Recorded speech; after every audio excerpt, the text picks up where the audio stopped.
وبعد طلب جماهيري أخيرا تم تعيينك يا كابتن حسام يا حسن مدير فني للمنتخب الوطني. تحب تقول إيه يا كابتن حسام؟ في الأول أحب أقول إن أنا مش حسين، أنا إبراهيم. طيب تحب تقول إيه يا كابتن إبراهيم؟ استنى انا اللي هتكلم الاول. طبعا يا أخويا. احب اقول ان انا قلت لهم مسيركم تقولي مال واقول لكم بطل. بس يلا مسامح كريم. طيب وبعد الأشعة والكلام الكتير اللي بيتردد الفترة اللي فاتت تحب تقولي لمحمد صلاح؟ لا مش عايز اقول له حاجه.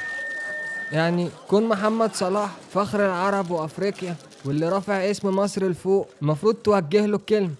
إيه لا ليه يا كابتن حسام؟ انا حر انت هتخش جوه بقي خليني اقول له كلمه بالعافيه. لا بس كونه أعظم لاعب في تاريخ الكرة المصرية المفروض يلاقي دعم منه. تاني ايه يا كابتن؟ تاني اعظم لاعب. ما بحبش اذكر في نفسي بس هو تاني اعظم لاعب بعد ابراهيم اخويا. لا والله ما يحصل، أنت الأول. انت هتكسر كلمتي تخلينيش اقوم امسك فيه. لا ده أنا شكلي كده هقل منك زي زمان. اهدوا خلاص. ايه رأيكم فيه يعني؟ عامل له ايه يعني؟ اهلا وسهلا يا سيدي.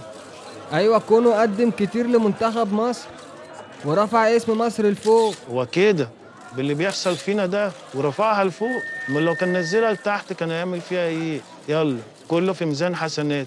ايوه يعني مش بتفكر تصالحه قبل التجمع الدولي الجاي؟ ايه يا عينيا؟ ليه؟ هو انا اللي شديت له رجله؟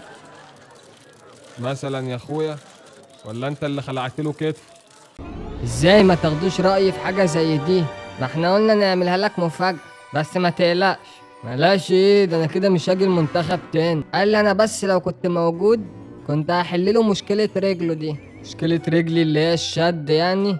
قال لي كان هياخدك الأوضة جوه ويمسك رجلك اللي فيها شد ويقعد يخبطها في الحيطة جامد ويقول لها هتلعبي غصب عن عينكوا السوق يا بنت لحد ما تخف لوحدها وتنزل تلعب الشوط التاني عادي. ايه ده؟ ايه يا اوسه ده؟ لا ده انتوا كده بتهرجوا. طب بس ده انا كده مش هاجي تاني. لا طب بس اصبر بس يا ابو الصلح. ده هو جنبي اهو عايز يسلم عليك. يسلم على مين؟ لا بقول لك يا اوسه انا هقفل انا دلوقتي. ليه بس اصبر يا عمي انطونيوس بينده عليا. انطونيوس مين بس يا ابو صلاح؟ يا عم انطونيوس الخامس. تحشرش نفسك انت في وسط العائلات الملكية اللي احنا فيها دي.